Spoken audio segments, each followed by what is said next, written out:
Hello, everybody. Welcome back to our 81st episode of Bandwidth and Banter. Oh, my goodness. What a treat. Man, Druid, can you believe we've been doing this? I mean, this long for 81 episodes? Kind of blows my mind. I think it'll really sink in once we hit triple digits, and that's when I'm just gonna be like, "Oh my god, we've been doing this for 100 episodes. Whack." Good point. Good point. So last week was amazing. We had Emily, also known as Plague Dragon from Plague Pals. She was incredible.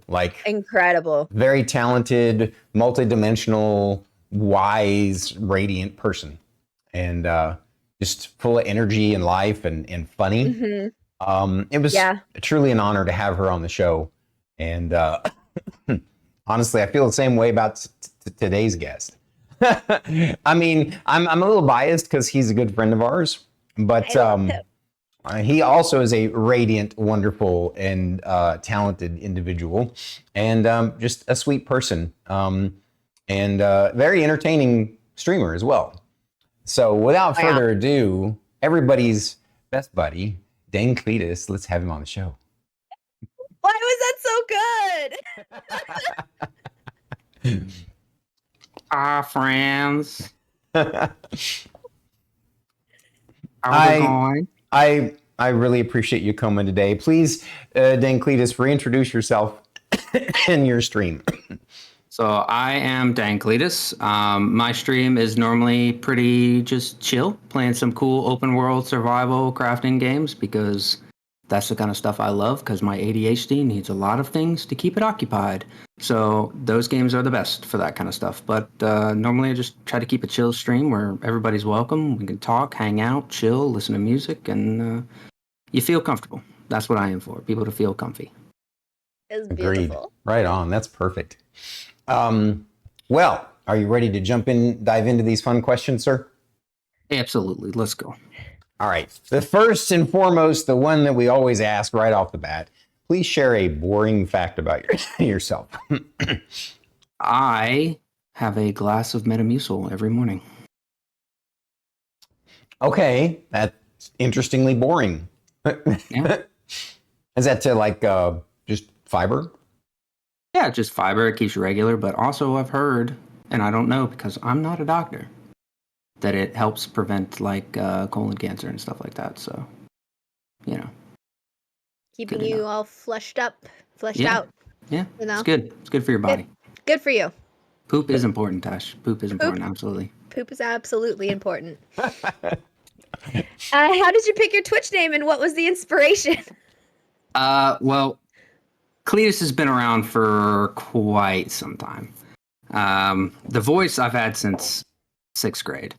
And the character came around probably around college when I was prank phone calling people with that Cletus voice. And, I had to come up with a name to go with it, right? And then it just evolved from there into becoming a very well-known D&D character within my group of friends, constant NPC in my games. They always know it's going to be a fun quest when Cletus shows up. And so DangCletus is from when I was playing the first edition Cletus in Adventure League. And, he's just a bumbling, fun-loving little turtle, and he will always push the button. And so I ended up pushing a lot of buttons in that campaign, and people just started getting mad and were like, "Dang it, Cletus, dang Cletus." And so I just started calling myself DangCletus. I love it. That is the perfect kind of name story, right, Druid? That is so good. I just love that it started with prank phone calls. I think that's just the best part. Oh, absolutely. I still remember one, and I wish I could find the recording of it, but I called some random number and pretended that I was asking for Wendy's, and I was checking in on my application, and that I was really excited to flip those burgers. And I got a voicemail, and she called back like 5 minutes later, and I could hear her trying to stifle her laughter while talking to me because I answered, of course, as Cletus. And she was like, I think you have the wrong number. And I was like, oh, that's fine, but do you know the number for Wendy's? And she's like, I don't know what area you're in or where you're applying. And I was like, oh, okay. And just kept it going. And yeah, I wish I still had the recording of that. So good. Well, I love hopefully that before today's end, you'll let Cletus run around a little bit. We would love that. Oh, he'll probably come out. Okay. It's literally part of my personality now. It comes out in my everyday life. Like even when I'm not on camera, I'll be in the car just getting angry at traffic as Cletus. Oh, do I understand that with Fern voice? Oh my God. Yeah. You do it enough. Really, Yeah, you do it enough. And it just becomes second personality, you just start talking and you just come on right on out. Perfect. So Cletus, please share with us what D&D class do you consider yourself to be IRL? Oh, absolutely a bard.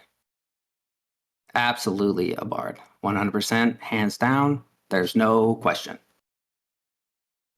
I love it. It makes perfect sense too, because you are a fantastic entertainer, and it's obvious that you love doing it. I do. I enjoy making people laugh, and that stems from a lot of childhood drama. But you know what? It works out in the end. I mean, it made us funny. Yeah, absolutely. We win in the end with that. That's just what it is. 100%. 100%. What is your favorite D&D edition, and how long have you been playing D&D? Oh, I've probably been playing D&D for close to 8 years now. I would say lore-wise, 2nd and 3.5 are the best. But as far as playability, I really enjoy 5e. I haven't gotten to check out the new edition rules too much yet, but 5e was really nice to just kind of transition into, and easy to pick up and learn. And I think it does a lot of things well, for sure. Yeah. 100% agree. Yeah. Like I'm an old school guy. Obviously, I've been doing this a while. My favorite was 3.5. And now I would say it's like 50-50, 3.5 and 5e. 3.5 just had so many like different books to pull from as a dungeon master. I mean, just tons of like lore and deep dives and different things. And it really helps with even just creating campaigns now in 5e. So I enjoy lore. On that note, please share your favorite D&D PC player character that you've created. Cletus is probably my absolute favorite, just because I can be just so nonchalant and so friendly, and no one expects anything from me until I start, whipping out the big spells, So he made Cletus mostly a moon druid, because who doesn't like having bonus action shape change and just having more powerful creatures to turn into. But I like the personality because I can just get into it, and it's easy. I know exactly where I'm going with it RP wise. I know exactly what Cletus would say and what he would do in a situation, and most of the time it's not paying attention. Oh, I would love to sit in and witness one of you guys' sessions with where Cletus is running around. Would you ever bring him back for like a one shot or something? Oh, absolutely. 100%. I will play Cletus any day of the week. He is one of my most favorite. I'm not allowed to bring back Fern. She's locked in a box somewhere out in the astral sea. I don't know if y'all can hear that in the background. Is the key cat? I was guy revving a motorcycle. I was just hoping that y'all couldn't hear it. I could not. So you're good. Nope, you're good. It's like my neighbor knows. Motherfucker. Please tell us about your. Wait. Please, I don't remember this question. Please tell us about your fetish for obelisks in D&D. Oh God. So, while I wouldn't call it, maybe it's a fetish. I don't know. But there's something about the obelisk, there's just something about like having this ancient standing stone that looks like it's carved, but also not. You know, it's been placed there, but maybe it's just always been there, weathered and changed with time, and just possesses this, like, you know, this hidden magic. Yeah. And you have no idea whether you can activate it or not, or if you're, you know, do you have to be chosen? Is it a certain time? Is it a ritual? Is this, there's so many things that can go along with it. It just is a great story point, and it can keep your players occupied for so long. And it doesn't even have to do anything. It just has to be there. That's the greatest part about it. It can do absolutely nothing. You and I have this in common. I actually love using obelisks in my campaigns too. They're just really cool. Yeah, they're awesome. And, you know, you can grab stuff on them, or you can just be like out of gems or stones or, you know, rare material. And it will keep your players just occupied wondering why this is here. Piano black onyx. Oh, yeah, absolutely. So many ways you can make a really badass obelisk that, like you said, will just intrigue your players, inspire their creativity and imagination. Those are my favorite sessions. Just like just speculate. Try to figure out what it is. Make an Arcana check. Do a random check. I don't care. It does nothing, but I will let you guys try to figure out what happens. I love it. Switching gears a little bit here. What drew you to Twitch? What drew me to Twitch? Well, I've been a long time like chatter and lurker on Twitch, and I wasn't too aware of it until actually Ratatash, you all know Ratatash, she'd been streaming for a little bit, and she was trying to get back into it, and so, you know, I was helping with some graphics, and we were just talking about some things, and so I just started, you know, kind of getting more involved and finding some more people to watch, and just getting used to the platform. And as I was, you know, talking with Tash about all this stuff and watching her streams, she just made it look so much fun. And I was like, I want to do this because I love sitting in front of a microphone. I've always had a smile on my face when I get behind a microphone. I went to college for broadcasting, so, you know, thought I wanted to do radio and that kind of stuff. But, you know, as long as I'm in front of a microphone, I'm pretty happy.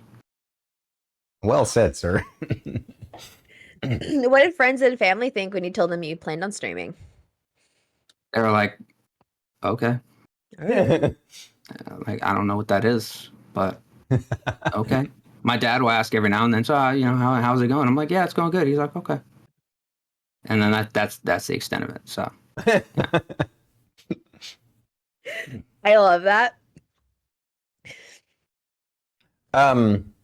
Well, on that note, what struggles did you deal with when you first started streaming? Balancing everything. I think that was probably the first big struggle, was being able to play the game and talk to people and read and adjust and, you know, remember what my alerts were and what the, you know, channel points were when I got affiliated, and just like managing the whole show. Right. You know, it's not just one button you can push. There's a lot going on behind the scenes, and I think that was probably one of the biggest challenges, was just getting my brain to focus on everything all at once while not at all, and having fun. Yeah. Yeah, it's very hard. Yeah. Go ahead, Sorby. I was just going to say, if you're a super multitasker, you can be pretty darn good at Twitch. You got to practice. Like, I'm not a super multitasker, but I'm a decent multitasker, but it takes a lot of practice. Yeah, it does. I'm getting better at it. I still struggle every now and then. You know, I'll forget where things are, or menus will be out, especially because when I first started, I was only using one screen. So everything was all up on one screen. And so I'm having to like shift through windows and like minimize things and figure out like where everything was at to change and how to get it all back to where I had it set up. Yeah. But yeah, I definitely recommend anybody who starts streaming, just get two screens. Just two monitors. Bam. Agreed. Just do it. I'm tempted to get a third, actually, because it'd be nice to have chat close to my camera. Like when it looks like I'm looking at the camera when I'm reading it. Exactly. Yeah. Or you could just hit pause on the game and just chat for a while with chat and just tell them to heck off if they're teasing you for not playing the game. I feel like You know? I feel like I'm being attacked now. I feel like that's what's happening. No, I feel like no. I'm being attacked now. I'm trying to fight chat. That's what I'm trying to say. But no, I mean, Druid, I love your streams. I love that aspect of your streams, though, to be honest. Yeah. I will give you so much crap about it just because it's fun and I like giving you crap about stuff. But I honestly, love being teased by my friends.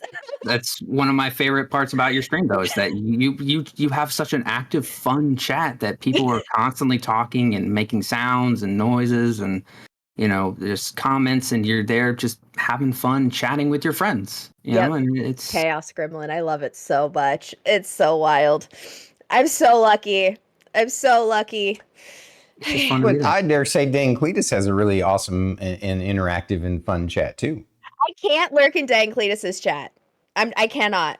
Like, I've tried lurking and I've tried to do stuff, but I'm like, I can't. I have to mute you and go. Like, I got other shit that I have to do. This is too much. I gotta go.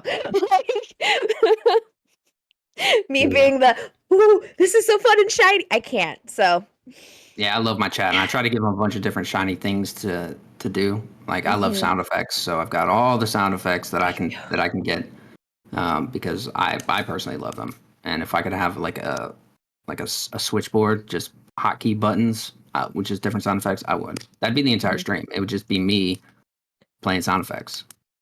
honestly, same.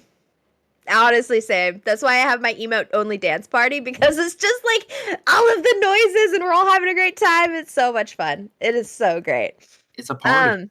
Yeah. What tips can you share with future streamers? I would say don't be too hard on yourself. That's good. Because starting out, you know, it's going to be rough. You're going to make mistakes. You're going to flub up. You're going to be muted when you start. You're going to put up a video that doesn't have any audio.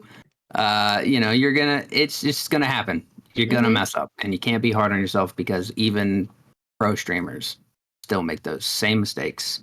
Happens less often, but they still do make those mistakes. And also network. Hop into other people's channels. Talk. Make yourself known. You know, you don't have to promote yourself actively. You don't have to be one of those bots, you know, for the best viewers. But you can go in there and just make a friend. You know, and that friend will help you make other friends, and will help bring in that support. Agreed. That's the big thing. 100%. 100%. It's such good advice. Like when I first started streaming, I didn't network at all. And, you know, I was just me. I went live. No one knew me. I was basically nobody at that time. And, you know, struggled to go anywhere. But as soon as I let Star Kitty convince me to, and some other folks eventually convinced me to start raiding and networking more, Yes. it just changed I was one of everything. those people. I know. I was one of you the. were. I would not have met you. I know I would not have met you if Ezo didn't beg you to go raid Just Me Josher. I would never have met you. Yeah. I'm glad it happened. And we wouldn't have met him ultimately because of King Gildan. King Gildan. Yep. Yeah, I remember that stream.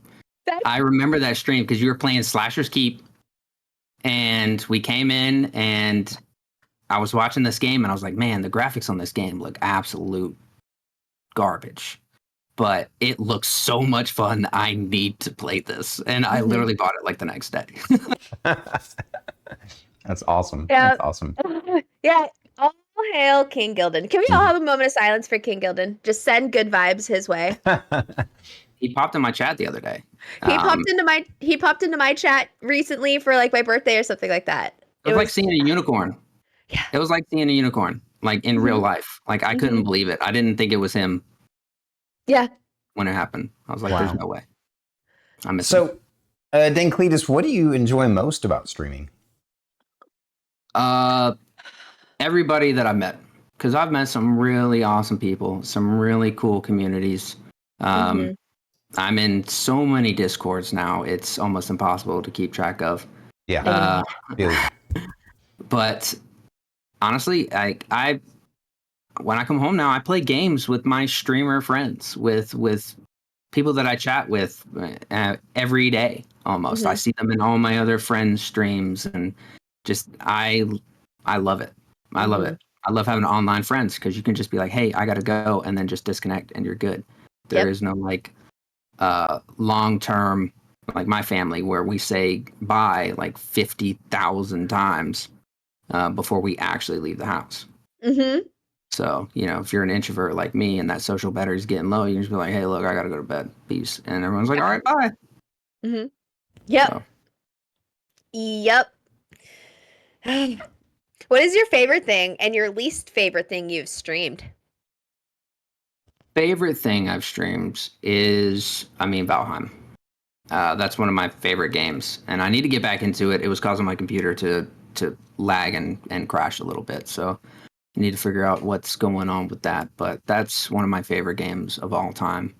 My least favorite thing, and I wouldn't say least favorite, just not really my playstyle, was probably, and I know I'm gonna catch some hate for it, but Hollow Knight, because it just wasn't my playstyle.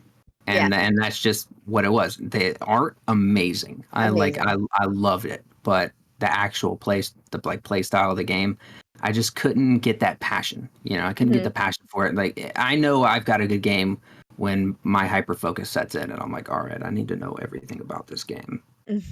I need to know all the tricks, all the secrets. I'm gonna watch other streamers play it. Like, I gotta figure this out.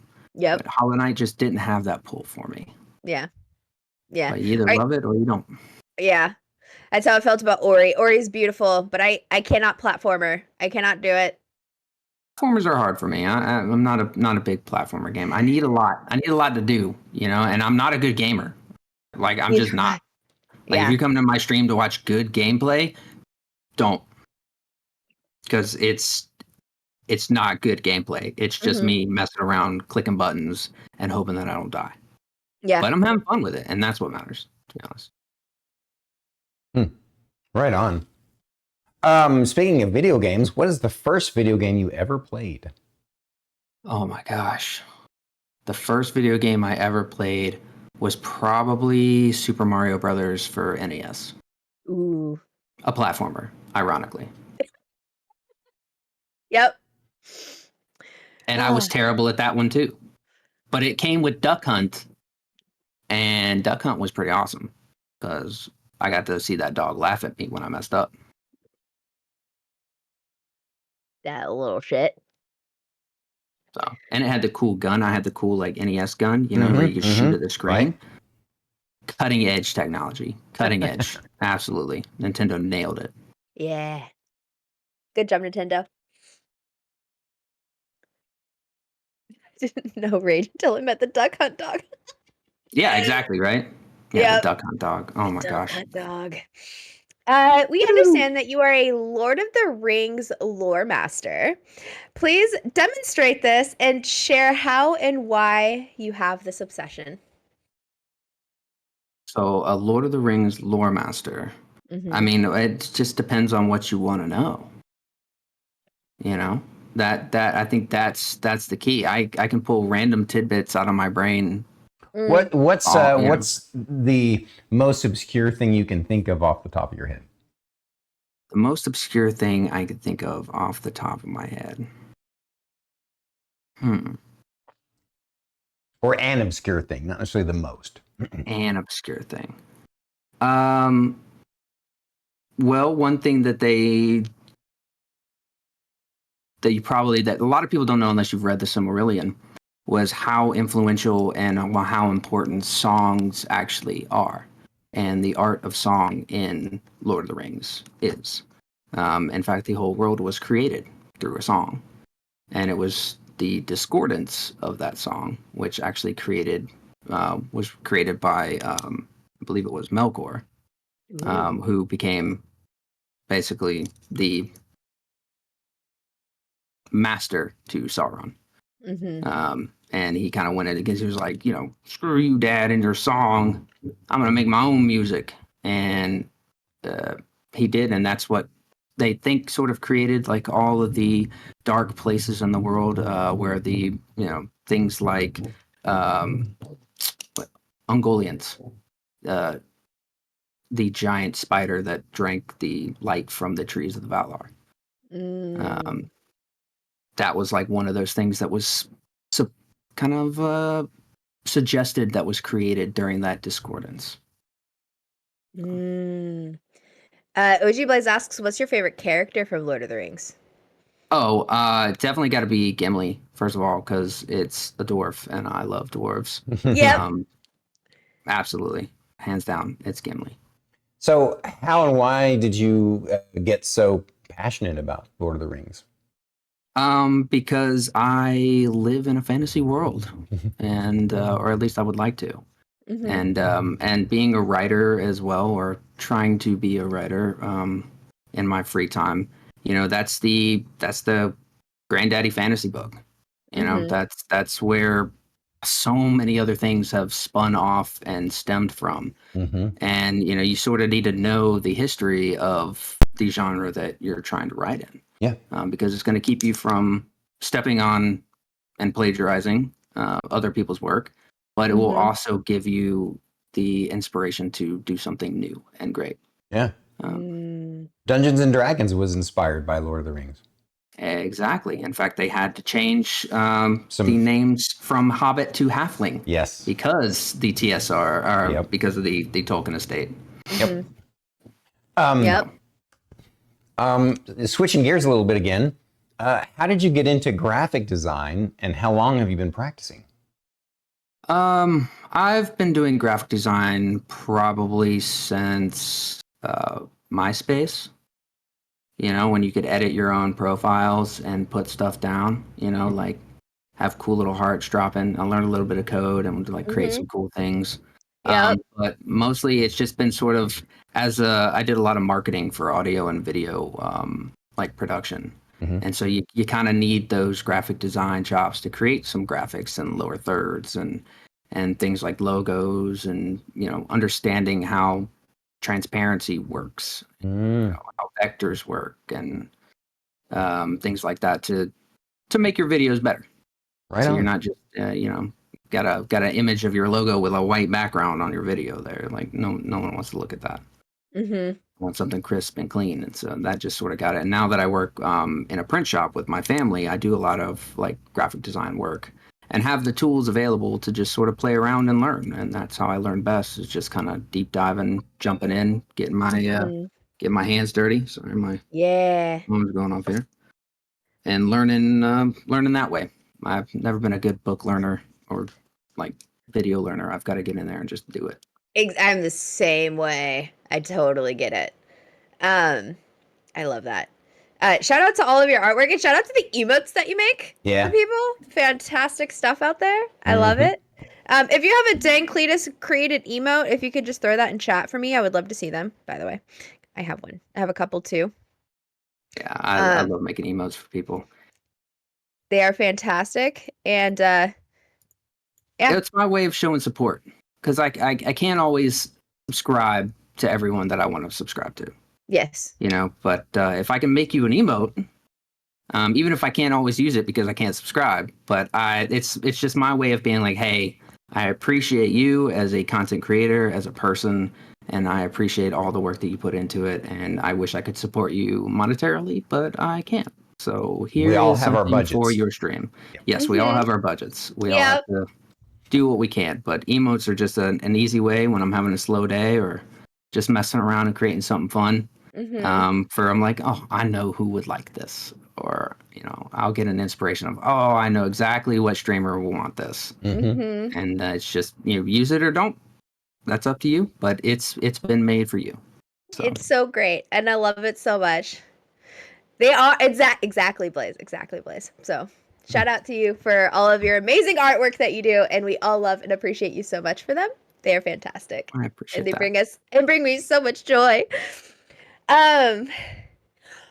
Would you be willing to share one of your poems with us and share how long you've been a poet? One of my poems. It's only if you want to. I don't Okay, I would have to warn you though. A lot of my poems can be a little depressing. So are Um, mine. So are mine, Cletus. You're good. You're okay. But I can share a positive one. And this is one that I wrote for my sisters for a little present, and it was stemming from a lot of things. I had just been diagnosed with ADHD. I was trying to learn how to manage that aspect of my life, and my sisters having been diagnosed since they were children. So hello, Haku. Haku is here. And it was sort of just kind of, I wanted to, it's a 2-part poem, and they're twins, so they're 2-part sisters. And I wanted to kind of give them something to just, a sort of mantra to read whenever they're getting flustered, because it's what I do. So, I have a feeling I'm going to start crying, and I'm sorry if I do. it doesn't rhyme, so don't be upset that it doesn't rhyme, That's okay? all right. Mine don't rhyme either. Not all poetry rhymes. That's true. It's called Respire. Breathe, child. The day is not yet over. Your battle not yet won. Tasks in hand may grow, but you will grow in kind. No use pushing root through stone. Over and under. Stability and patience. And flourish in time. Focus, child. Keep your head held high. Tread the waters once more. Tread the waters once more. White sands may seem far, yet closer with each bound. Don't lose sight in the froth and foam. Sooner than later, tides will recede, feet will find ground. That's incredible. Very good. Very Amazing. evocative. I'm Well, thank you. not gonna Thank you for cry. sharing that with us. Absolutely. Um, It's one of my favorite ones. I like to just remind myself of when I need to breathe and just relax and understand that it's all gonna be good. Yeah. that's a great one. That's one I can see you like sitting up in one of those venues where people where poets will talk to the crowd on a mic, and I can see you doing that. I've been wanting to do that more. I've been wanting to push out more of my poems publicly, but it's mostly been a journaling thing for me since I was 13. I was actually published when I was 13. Wow. My first ever real poem that I wrote, I did it for an assignment in 7th grade, and it wasn't the assignment that was asked. It was just a poem. And I had a really artsy, witchy, like English teacher in 7th grade, and she was like, "This is raw. I'm gonna submit this." And I was like, "Okay." And so she submitted it to this anthology for young poets, and I got the book, and mine's the first one in there. And I was like, "Yeah, awesome. This is great." And then I'm reading through all the other ones, and they're like kids' poems, right? They're about autumn, right? Or like changing leaves, or like my visit to grandma's. And here's mine that was basically stemming from a 6-month period of my parents fighting with each other. Wow. And I was just like, okay, all right. So that's been my journaling, or just writing songs and poems, and just trying to put my emotions down on paper the best way that I know how. Yeah. I respect that. Yeah. I used to write a lot of poetry when I was in middle school. I actually had an allpoetry.com account. Oh yeah? Yeah. And so you could like go into little competitions and write poems based on like themes and stuff, and I won a little competitions on there when I was like young and sad, and they're so cringy now when I look back at them, but I think I want to rewrite some of them. So cringy. Oh my gosh, the songs and stuff I used to write when I was younger. You just look back and you're like, why did no one get me help? Like, for real.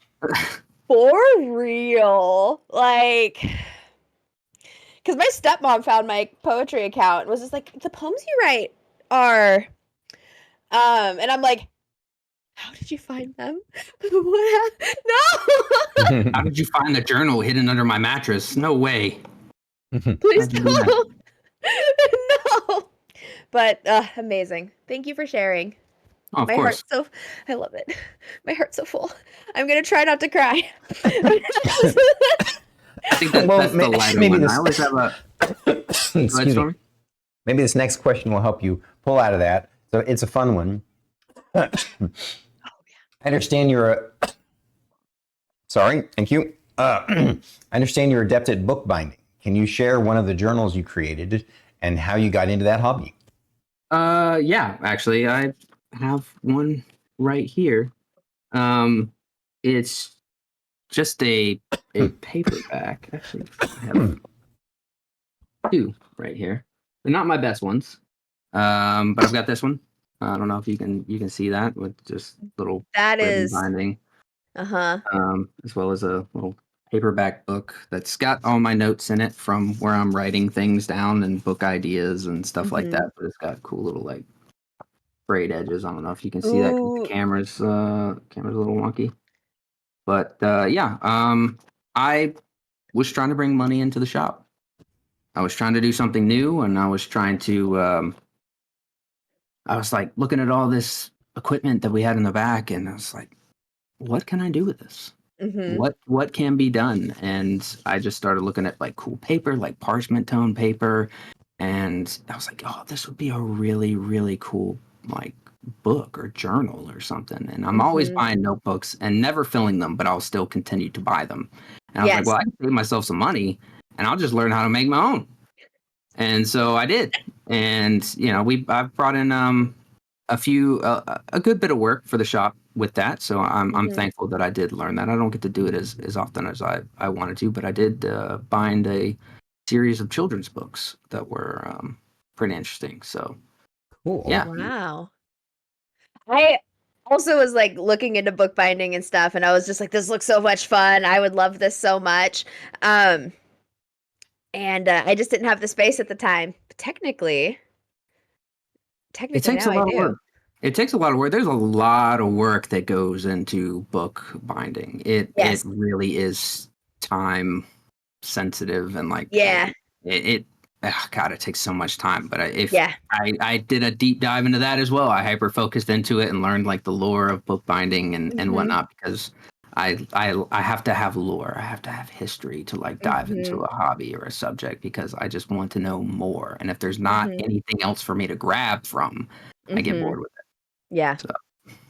I love that. I'm so glad you got this question, Druid. You're so cool, Cletus. Can we just take a moment to just be like, Cletus is so fucking cool. I agree. I'm fangirling so hard right now. And I'm super glad you got this question. This is perfect. It is very perfect, considering my alter ego is a bird. What inspired the bird memes and the sound effects that that have infiltrated your streams? Well, I will blame my friend Demdy for that. Her and I also play in another game. We live relatively close to each other, and we used to play a lot in person. But I've finally gotten a chance to step away from the forever DM position and be a player, and her and I have become two birds, an Aarakocra and a Kinku in that campaign. And it's just been nothing but bird memes since then. And of course, she convinced me to play Hatoful Boyfriend for my 200 follower stream, which is a Japanese pigeon dating simulator. And if you haven't played that game, I highly recommend it, because it is hilarious. It is absolutely hilarious. You're the only human in a university full of pigeons. And like you're trying to date these pigeons as a human, but you're not just a human. You're like a hunter-gatherer style human. Like you're almost like a cave woman. You actually live in a cave. That's your house, and you just go to a university filled with pigeons, and you're trying to date them.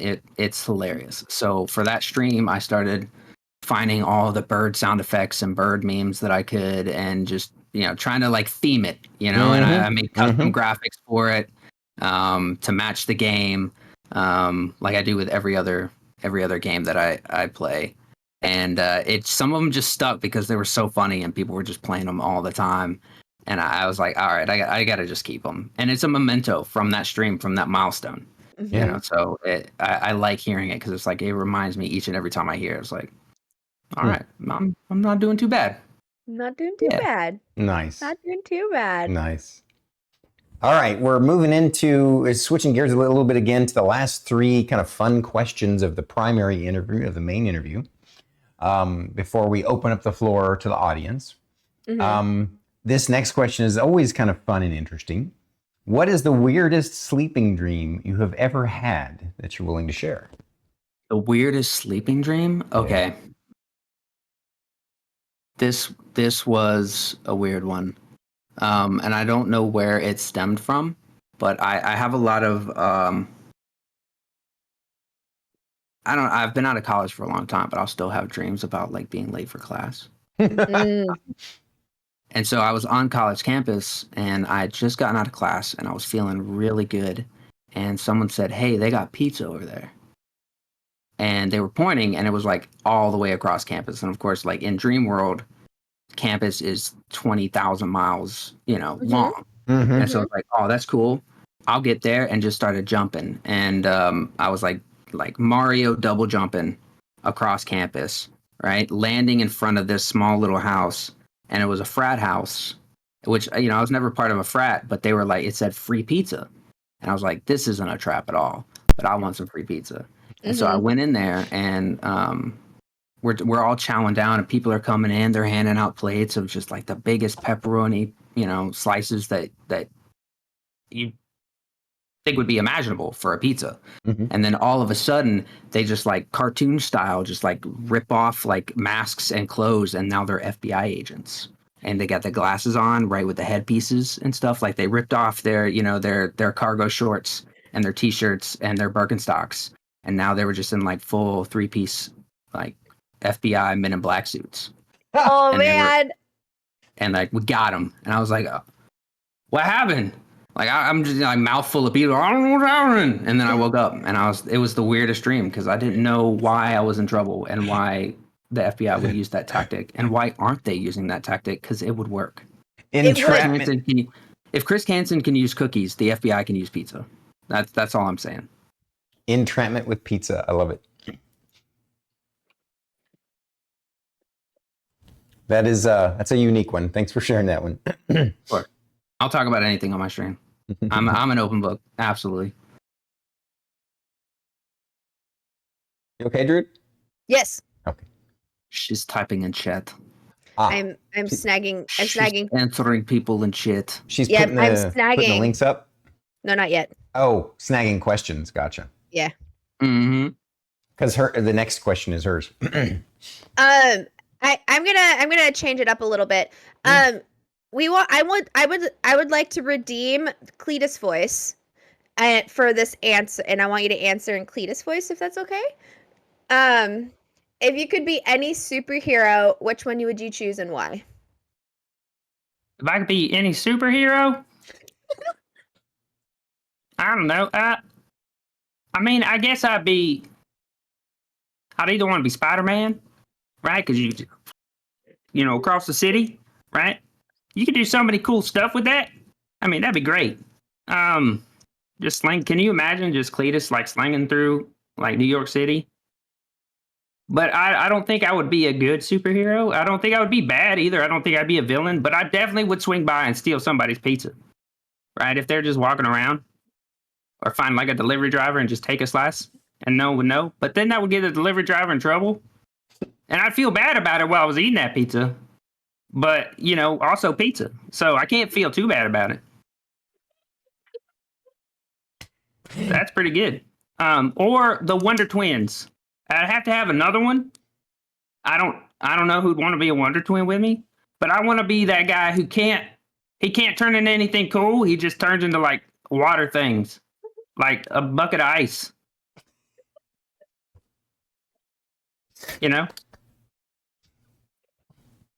Or like a leaky faucet. Thank you, Cletus. That was epic. Oh my god. I would have I had to really, really hold myself back. Otherwise, I'd have been coughing my head off. All right. I'm so happy I chose that. That was clever. I got to give you props, Druid, for that one. Here. I was inspired. I'm not gonna lie. I was inspired by food safety. So right on. Oh, of course. food safety. Of course, So can I redeem food Cletus safety. voice here? She asks And me that every time. yeah. So All right. So the last question of the main interview before we open up the floor to the audience is the most important one. It's an either or question. When you pick one, the other one ceases to exist in this universe. Okay. Peach cobbler or blueberry cobbler? Why would you do that to me? Sorry.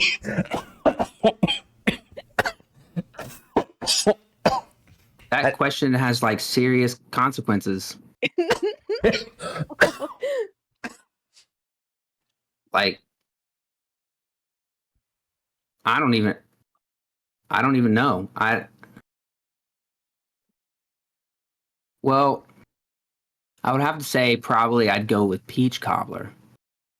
Only because there's already blueberry pie, right? So it doesn't get rid of blueberry pie, right? It just gets rid of blueberry cobbler. Mhm. Clever man. Blueberry pie is pretty common. Peach pie is not as common. So I'd have to say, yeah, I'd have to go with peach cobbler. But I don't want to live in this universe where this happens. Fair enough, but very big-brained answer. I think that is the darkest timeline. that is the darkest.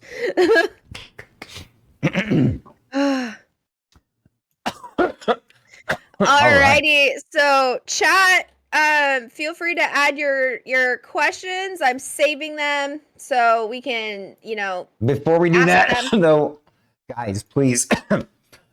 DangCletus is amazing, and he's our friend. We want to support him and keep him going on Twitch forever and ever. So please go drop a follow, subs, biddies, the works, and support him. Just a follow is fine. Don't listen to him. Give him monies. I was gonna be like, wait a second. We're allowed to tell people to spend their money on this stream. I feel so uncomfortable asking people to spend money on me. Well, like people that's give me why we're gifts, I'm doing just like, I don't know how to say thank you. Like, should I be overly excited? Should I not be excited? Do I give you something more? I threaten violence. It's okay. Yeah, she's weird.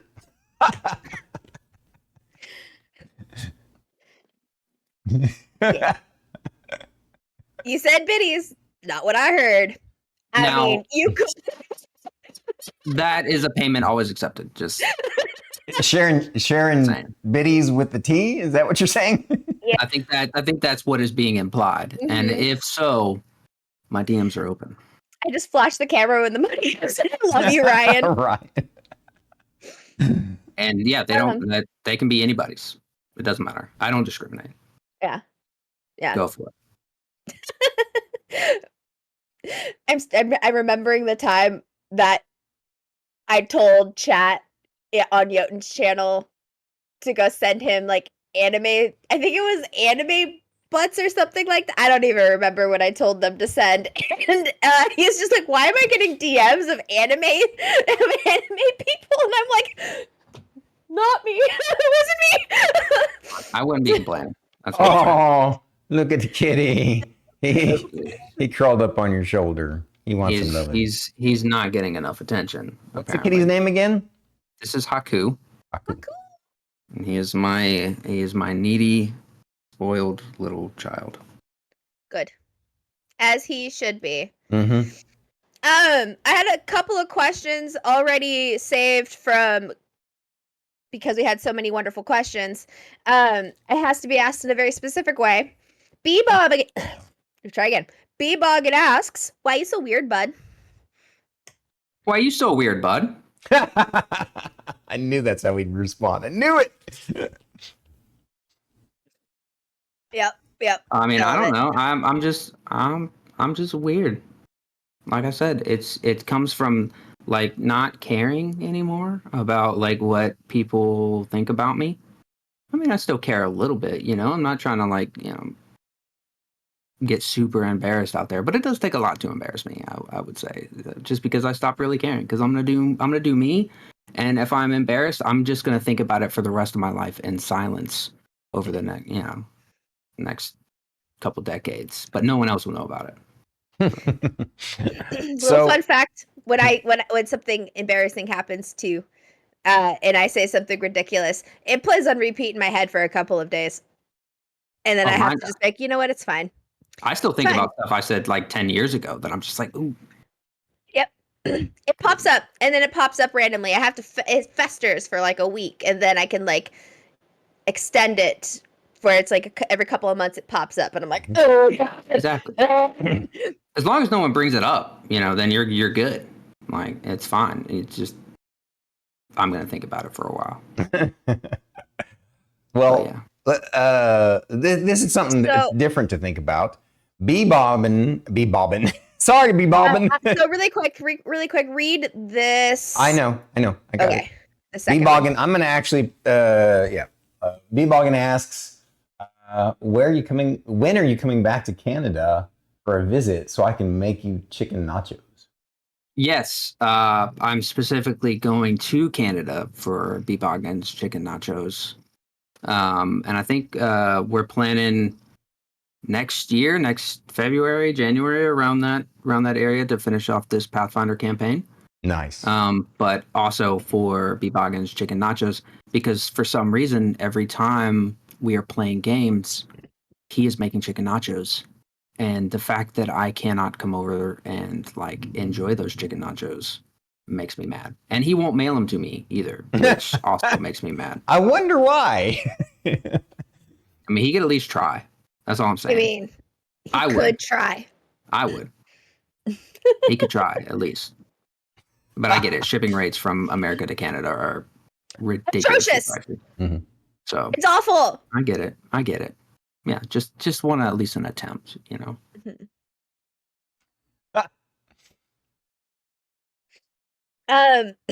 Raditash asks, is there an accent or particular voice that you struggle with but want to do for an NPC? Oh God. There's a few that I feel like if I had someone to listen to for a good bit, I think I would be able to do better with it. But like the German accent for some reason always turns into more of like a Baltic Slavic accent for some reason. I feel that. As well as like a Swedish or like Scandinavian type accent would be really fun. I feel like I could do wonders with that. But yeah, that and Australian. I struggle so much with an Australian accent. I just cannot nail it down for some, because I don't hear it enough. Hear it enough, and that's my issue. The reason why I can do this one pretty well. But I used to play World of Warcraft with people who literally talk like this. And I just have it in my ear the entire time, and they'd be like, "You need to buff." I'm like, "I need to what?" And they're like, "You need to buff." Oh, buff. Okay, got it. Cool. So you start learning like how the vowel inflections and the word inflections work, and then you figure it out. And it's just you did it. I'm also like a code switcher, which my mother is a speech pathologist, and she's also a code switcher as well, where you'll just be hearing an accent, talking to somebody, and all of a sudden you're speaking like them. And you cannot help it. It's just something that just sort of just happens. And I've insulted a few people because they thought I was making fun of them. And I literally, like, I would never do that. Like, I love your accent. I think it's great. I obviously, because I'm mimicking it, but I'm also just trying to make you feel comfortable. Apparently, that's my subconscious being like, yeah, we're the same. Yeah. Also, BT does that too. Yeah. BT does that too. And the reverse. BT really likes it when I do British accents. It gives him a chuckle. So yeah. And that's how you need to be. I mean, if someone, even if they're somewhat mimicking, you know your accent. You know what you sound like. You know what people in your area sound like. I don't think I have a strong Southern accent, but some people hear the way I talk and certain words that I say, and they're like, wow. Like tire. Or fire. It's Star Kitty asks, If you could be any mythical creature, which one would you be? Would you choose? Mythical creature. Okay, are we talking like humanoid Any. mythical creature, or are we just talking about like Pegasus type mythical creature? Honestly, Any whatever mythical your heart creature that- desires. What was that? I said anything your heart desires. Yeah. Interpret it how your heart feels. Hmm. What she said. I think I would. I don't know. I want to say I think I would be a dragon because, first of all, you get to live alone and you don't have to talk to people if you don't want to. And I think it'd be really fun to come up with like traps for your lair, just to like see how many of them can get through, and then just congratulate them when they get there. Just be like, "Hey, yeah, you've won the prize. Here's a consolation. You got through. You didn't die. Here's a little bit of treasure, but like you've got to go now. Like there's the exit."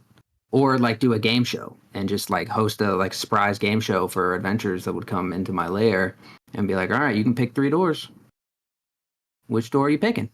Right? And like maybe there's a monster behind one of them, or like treasure, or something just really weird and obscure. I love Yeah. that your mythical creature that you chose literally turned into just hoping for adventurers to show up to do a little actual IRL game of D&D. Absolutely. Yeah. I just Absolutely. appreciate that fact. Yep, I agree. Like I want to be by myself for most of the time, but I do crave some social interaction every now and then. It's beautiful, and I support that so much. I think it'd be great. One, it keeps me alive, and it keeps the adventurers alive if they can make it through the traps. Like that's not me killing you, dude. That's you trespassing into my home. Like, but then I'm giving you a prize for making it to the end. So I think that works. I think that's a fair trade. I think it's great. I think it's awesome. I that would actually have been my first choice too, a dragon. Either that or a sphinx. Ooh, that's because a good one. I think that'd be really fun. Just giving people riddles, and if they can't solve my riddles, I get to eat them. Yeah, I did that in StarKitty's first ever campaign. It was a Dark Sun themed campaign. I don't know if you know the Dark Sun. I do know the And Dark Sun. it was kind of my own version of it, but I used the books and the lore, in my own way. And the party, they were kind of like pretty much lower level, and I had them. They found in this ruin Andy the Androsphinx, and he gave them this riddle, and he said, if you don't solve this riddle, I'm going to have you for dinner. And it was a tough riddle. They failed, and they were ready for a fight. And he takes them around the corner, and he's got a feast laid out for them. So, because he turned out to be a friendly NPC, and so they just he had them for dinner. He had them over for dinner. I love that. That's awesome. Like, I'm gonna write that down really quick. Oh yeah, it's absolutely written down. It's absolutely being stolen. Because I love to give my players something random or something like off cue. They think they're going in for a fight, and then they're actually just having a nice meal, and then watching them be paranoid about every bite that they take because they don't know whether like is going to poison us first before he eats us or what's happening. And I'm like, no, Right. it's just really good food. Like Yeah, it's just fantastic. it's a little cool. It took you a while to solve the riddle, but that's on you. I would want to be a fairy as a mythical creature. Just a little trickster fae. And cool. That's me. That's what I would like to do. I would just like break into people's houses and rearrange them and then leave. That would be amazing. It's just me. That's funny that you say that, Drew, because StarKitty is the same. Like when we met, we literally called each other Dragon and Fairy, and we had nicknames for each other. I was Stormy, and she was Rainbow. That's adorable. It's so cute. I love it so much. But yeah, I would want to be a fairy. That would be me. It's StarKitty asks, speaking of dragons, what's the most unusual thing you have collected? Most unusual thing I have collected. I'm not really a big collector of things. But I would have to say the most unusual thing I've collected. Oh, that's so like obscure. I would have to say dice is probably the only thing I really actually collect. It's not really that obscure. Yeah.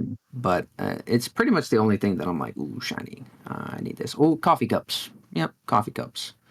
That's another one. I Ooh. do love coffee cups. I would say that your book bindings are kind of an interesting thing to collect because you make them yourself. Oh, well, yep, that is an interesting collection. They don't look great, but I do collect them. They're in a box somewhere in the closet. I used to be a pretty big collector of things, but I've kind of pulled away from that as you run out of like finite space in an apartment. You know, you really can't collect all the things that you want. And I Yeah. can't afford a storage like container, so Yeah. Yeah. you gotta learn to part with things. I'm an avid collector of things. Yeah. It's terrible. Yeah. I Oh, love no, trinkets. we can't tell, Druid. Not at all. No, I can't tell the background of your video at all, like all the things that you've collected. I'm pretty sure I can count like at least 4 pine cones back there. Like this is like an I Spy game, one of those little books that you open Yep. up and it's You gotta like count it's how many a list gnomes. of all the things that you gotta find. How many pine cones. Yep. Mm-hmm. Yeah. I love it. Oh, wow. Starkey asks a great question. If your life had a theme song, what would it be and why does it resonate with you? It would probably be Sinatra's My Way. If that was or it would be like a weird cartoon jazz song that just doesn't make sense. Oh, But yeah, I would that's probably fun. say My Way. Because that's how I've done everything. It's the most difficult way to do it. It's on my own, and I'm not going to read the directions. Like, it's just not going to happen. I've never done it. I like that question. I like that answer. That's awesome. I think that's a good that's one a for great all question. of us. I want to hear Druid's answer on that one too. My life theme song? Yeah.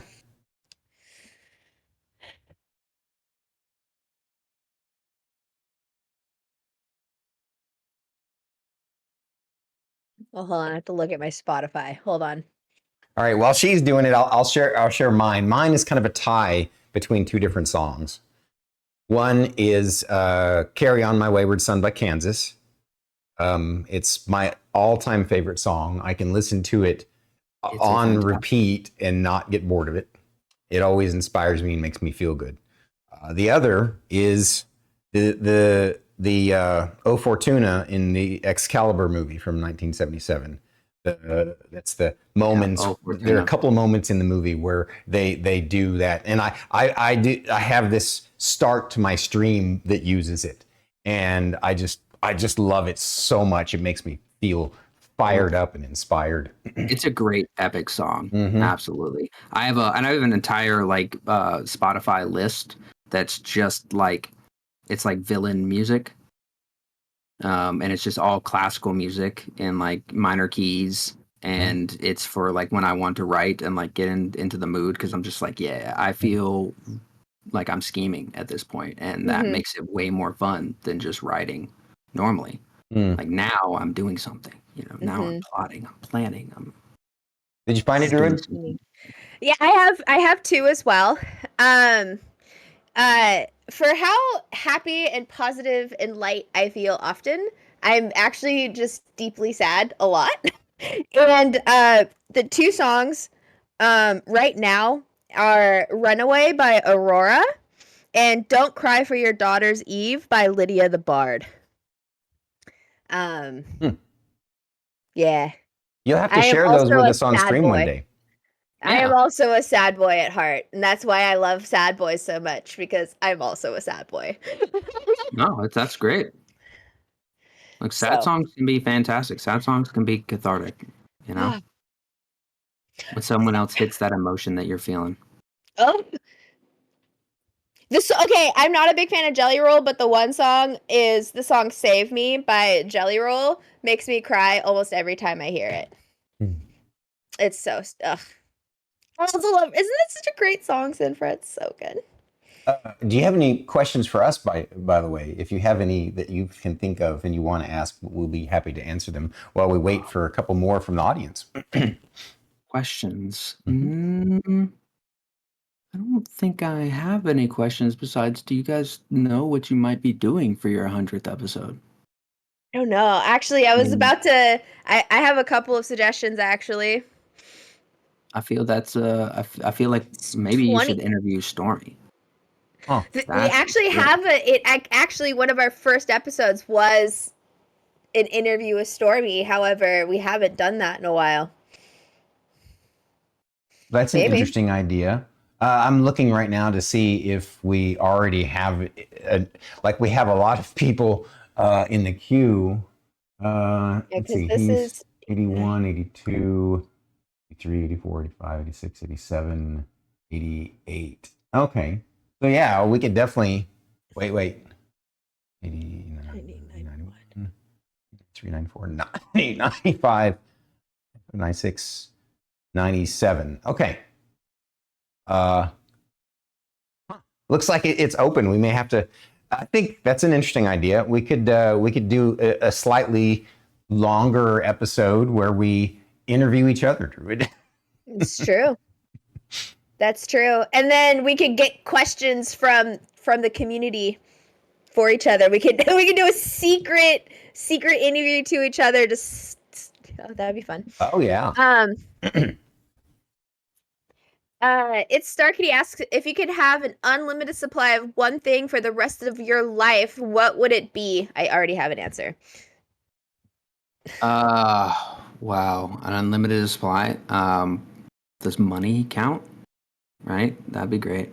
Mhm. That, or I don't know. I'd probably say like coffee cakes. Ooh. Right, like Mm. a good coffee cake. Right, just anytime I want a piece of coffee cake, I got it. Mhm. I think that would be awesome. That'd be fantastic. Mhm. I'd be all right. I could die happy with that. Yeah, I could die happy with that. Mine's actually going to shock people Oh. because it's not coffee, because I love giving my money to my job because I love my coffee that I get from there so much. Mhm. Mine would actually be the Chipotle kettle fire beef bone broth. I would, if I could have an unlimited supply of that, I'd be happy. It's my favorite. I don't know what that is. It's literally just a bone broth, but it's like a Chipotle flavored bone broth, and it's so good. Huh. Wild. That's cool. Well, broth is difficult to make. It is my absolute favorite. There's nowhere near me that I have to travel a couple towns over to get it. It bothers me no. so much, and I hate it.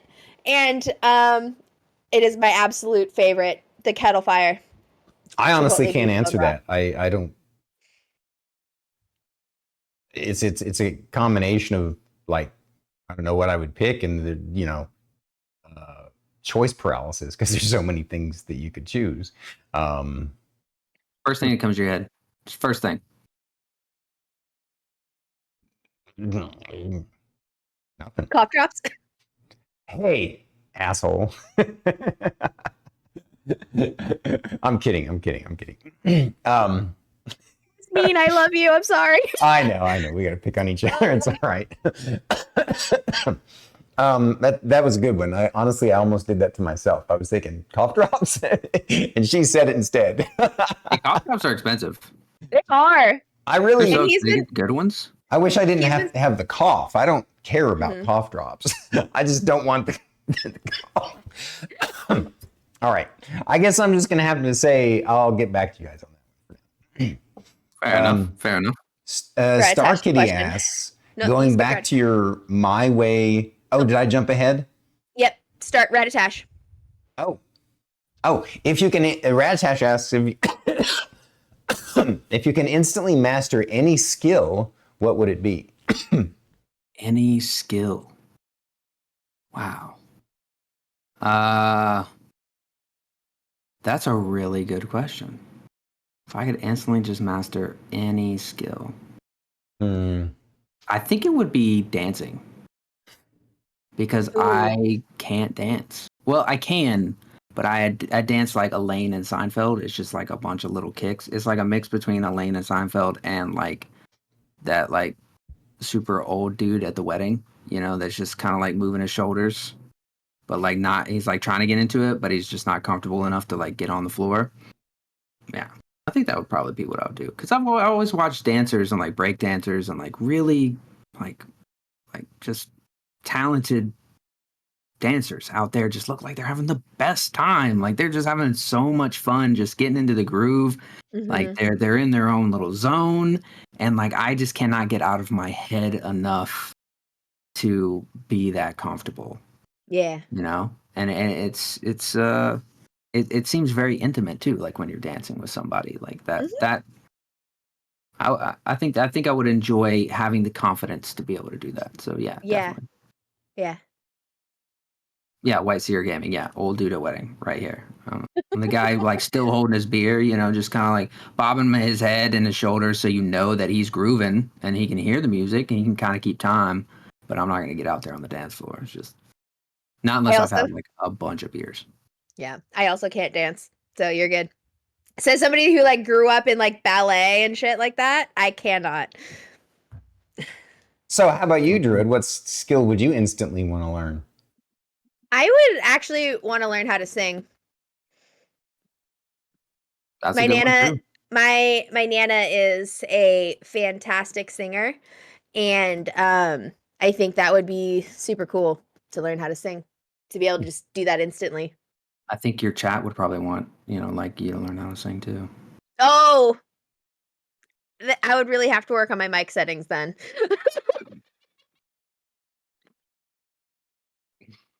What about you, Stormy? What would you master? Perfect self-awareness. That is such a Stormy answer. That is such. I don't know what else I was expecting. I have no idea what I was expecting, but I just, as soon as you said it, I'm like, that. Yep, that's a Stormy answer. Do you reach enlightenment at that point? Maybe, I guess. I mean, I don't think so. I've been a philosopher for longer than a lot of folks in this stream have been alive, and I've done I've read a lot of books.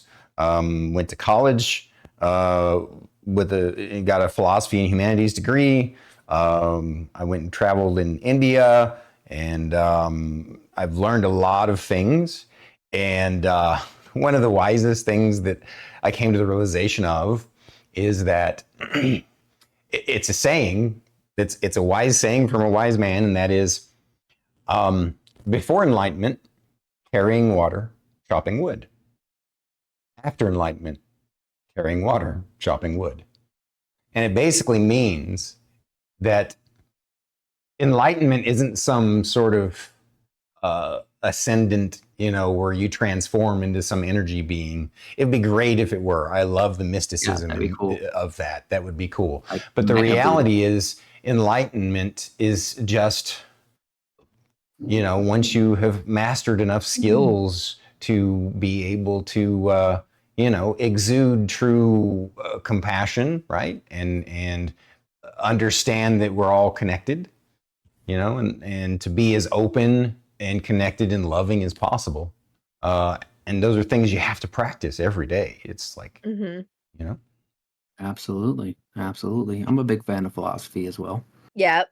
I enjoy reading about different ways of thinking and different ways to live your life. And, you can be diehard and you can follow one set path, or you can just take like little tiny bits and pieces from here and here and here to build your best life, to build the best you. And I think that's the most important thing. Don't worry about building your best life. Just build the best you and the life will come. Right. I like to say that I'm a big picturist. I try and always look at the big picture, because if you, like you said, if you focus too much on one thing, then you're missing so much, missing so much of the painting if you're only focusing on 1/4 of it. Exactly. And B. Boggin's right too. A wise man also once said, "I like big butts and I cannot lie." That's fair. That's fair. That was Sir Mix-a-Lotus. Right? Yep. Sir Mix-a-Lotl, actually, I think. That's correct. That's correct. He is also from the great state of Washington State. So That makes Just saying. sense. I've heard there are a lot of big butts in Washington State. All right, I looks like can we- confirm. Looks Can like we have a confirm. couple more questions that we'll use as the wrap-up questions for the interview, because it's getting to be that time, unfortunately. Yeah. I Alrighty. think you're next, right, Druid? Yep. It's Starkity asks, going back to your My Way theme song, what's one thing you have done that you'd advise others to never try? Oh, there's lots of things. I was gonna say, Um, oh no, please don't ask me that. There's lots of things, not many. I'd feel comfortable bringing up on someone else's stream. But I would have to say, Now I'm so curious. aren't you though? I am so curious. What's one thing I would advise against?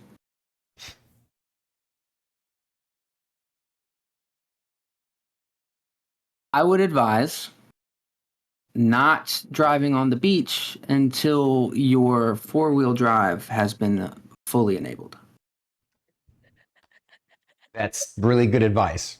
I take it that you lived through that experience. I have. It was not a fun experience at 2 a.m. in the morning where you Yeah. could not get a tow truck. Mm-hmm. But yeah.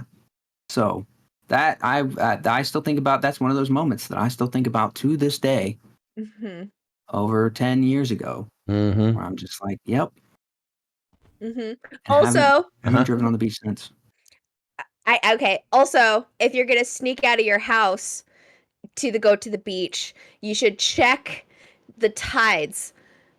Because otherwise you can be stranded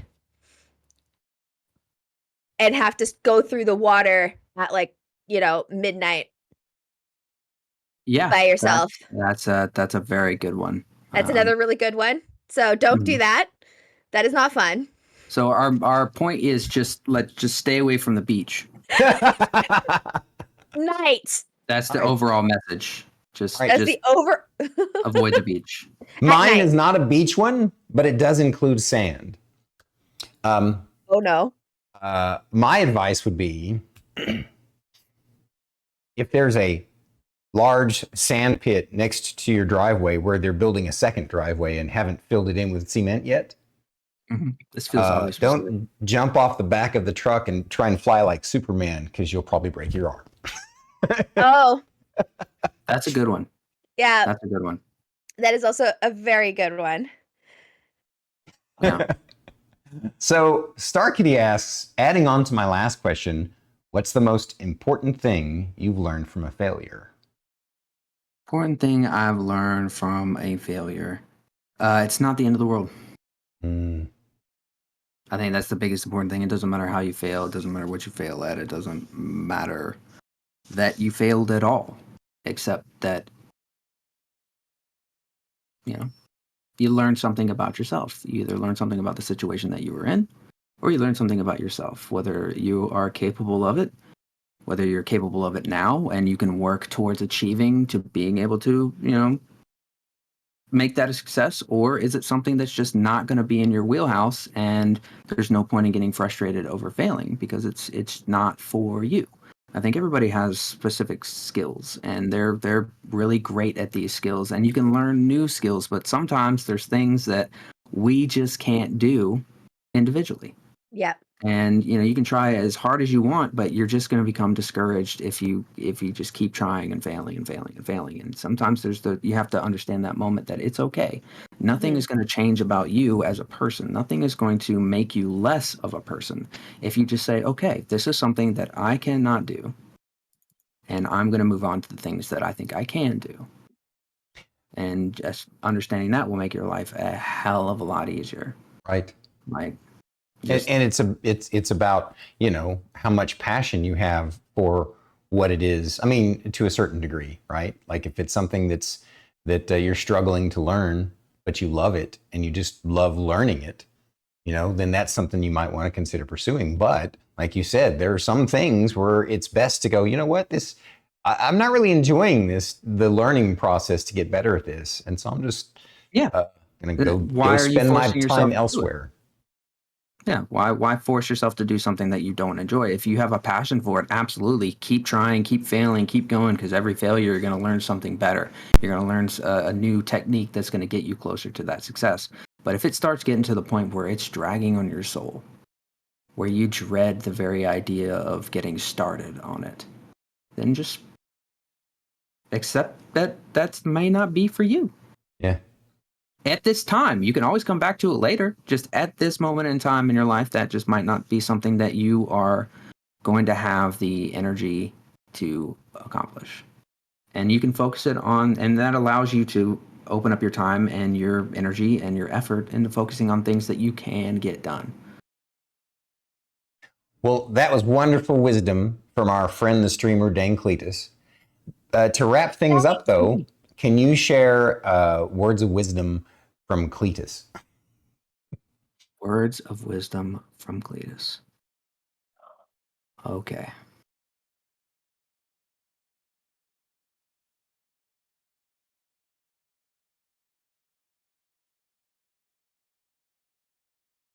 Oh no. I don't know why I'm already laughing. I'm trying to think. Okay, I will. I'll tell you something. My daddy told me long time ago, and this works. All right, it works. Trust me, I've done it. It works. If you act like you're supposed to be there and that you know what you're doing, most of the time people won't ask you anything. They won't even confront you. You can just do what you want. You just have to have the confidence to go in there and be like, look, you see this orange vest? That means I can park anywhere. I put a cone in front of my car, I can park here. No one's going to ask. No one's going to question. It don't matter if you're in a Toyota Corolla or a minivan. If you put an orange cone out there in front of your car, you can park wherever you want, as long as you have the confidence and the orange vest to go with it. This is true. I saw it with my own eyes once, okay, you guys? So listen to him, okay? You can absolutely do it. It don't matter. It's so true. Carry a bag of food somewhere. You know, I got a delivery. You can go anywhere. Get the DoorDash one. You're unstoppable. Exactly. You want to go into that building and see what it's like in there? DoorDash. Mm-hmm. I got a DoorDash. I got somebody in Office 312. Just hold your phone and the bag. You're good. You're good. Exactly. I gotta go. All right. I feel like just walk around up there. I feel like Cletus, you and Axel F would be really good friends. Just chaos. Mm-hmm. You'd get in anywhere. You'd be able to infiltrate anywhere. Oh yeah, 100%. Absolutely. You just got you got to act like you're supposed to be there, and sometimes not understanding why you're there is a good way to do that. Just be like, I don't know, man. They don't pay me enough to ask questions. I just deliver. Yeah, I do it at work all the time. Thank you so much for a wonderful interview. It's been an honor and a treat to have you on, my brother. I appreciate y'all inviting me on, and I'm looking forward to next Thursday. I'm so looking forward to next Thursday. When we can deep dive into some D&D. That's right. Legend of the Lore Masters next Thursday, 6 p.m. Central Time, I believe. 6 p.m. Central Standard Time, correct. Yep. We're going to have DangCletus on, and we're going to hear all about his DM style for lots of different topics. I'm extremely excited. Mm-hmm. We had to fight the urge to just only talk D&D this time, right. And we're just like, because Legacy of Lore Masters, because it's going to be okay. We'll be able to talk about it. Luckily, he's an incredibly multifaceted and well-rounded person. There was lots of great stuff that we could ask about from his friends. So can you write that down and give it to my therapist? That statement. I think she needs to hear it from somebody else. We will. Yeah. But I appreciate y'all having me on. This has been a blast, and I'll see y'all later. All right. Bye-bye. Okay, bye. Show the VOD. Show the VOD, yeah. Druid, the coughing fit has arrived again. Please go ahead and do the wrap-up before we do the final wrap-up. You guys, amazing interview. So, because it has been so fantastic and wonderful and amazing, what you guys should do is just head on over to his channel. Don't forget to, follow. Also, every time you gift a sub, just be like, Druid told me to, or she's threatened my life. Like, that's all you have to say. Just be like, Druid told me to, give you all my money. So, it's absolutely amazing. So, go do that. Next week, guys, I'm super excited because next week we have on food safety. Woohoo! Food safety! Finally! At 2 p.m. Central Standard Time. I'm hyped. Oh yeah. Hyped. So this is going to be fantastic. Be there, be square. Perfect. Who, me? And don't forget D&D at 3:30 tomorrow. Episode 27, I think. Excellent. All right. I love you guys. Thank you all for coming and supporting. You're all beautiful. And let's do our wrap up, shall we? Absolutely. Thank you for coming to the show. Please Please drop a like, subscribe, and comment down below. If you're listening to the podcast, please rate and review the episode. We are Bandwidth and Banter. Thank you. And good night. Guys. What? You motherfucker.